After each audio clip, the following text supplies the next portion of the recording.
tattauna da shi ba. Amma dai nasarar tafiyar shine bayan an yi nasiha da jan hankali da nuna alaƙar da ke tsakanin Najeriya da Nijar na shekaru dubbai kafin ma zuwa turawa, da kuma addinin mu guda, al'adun mu guda, ba za mu yarda a yaki ba, mun zo ne neman sulhu.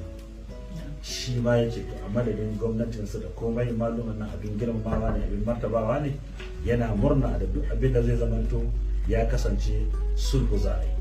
Don haka ya karɓi wannan, ya yarda mu zamanto wani kofa da za mu zama sanadiyar tsakanin kungiyar ECOWAS da kuma su gwamnatin su haɗu su zauna duk inda aka kira su, ko a Najeriya ko wata ƙasa ko ma Nijar din, za su amince su zo su zauna su tattauna. Yace ai abin da yake faru ba a musu adalci ba, yace an yi musu hukunci kafin a saurare su, an ɗauki hukuncin yanke musu wuta, an ɗauki hukuncin tsaye da kayan abinci, an ɗauki abubuwa da dama.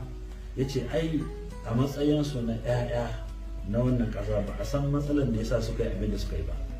Ya kamata ECOWAS ta zo ne ta neme su, ta zauna tare da su, ta saurare su kafin idan ba su yi abin da aka ce ba a yanke musu hukunci. Amma sai aka fara musu da hukunci. Muka ce to lalle wannan akwai bukata mu sanar da shugabanni, su ma za su duba su ga me ya kamata yi. Na biyu, sannan ya nemi afuwa ga duk wanda abin bai mishi daɗi ba, 'yan Najeriya da kuma sauran wajen Najeriya, musamman ma saboda rashin ganawa da tsohon shugaban Najeriya Abdulsalam Abubakar da kuma sarkin musulmi Sultan.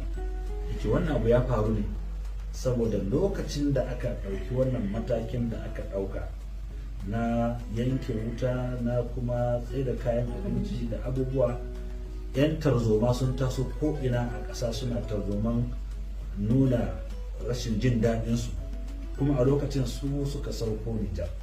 Idan aka bar su suka shigo gari, komai na iya faruwa, kuma za a ce shi ne sanadiyar a ci mutuncin waɗannan masu mutunci masu daraja da shi ma yana girma su.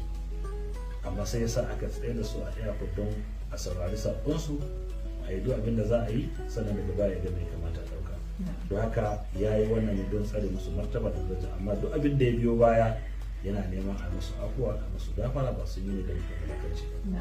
To ko wannan muka samu a wannan tafiya, yadda abin da ya faru a baya an yi kuskure tsakanin rashin sauraron wa'annan manyan shugabannin jagorori, to kaga duk wanda ya ce ya ɗauki matakin haka ai ya cancanci ai ba.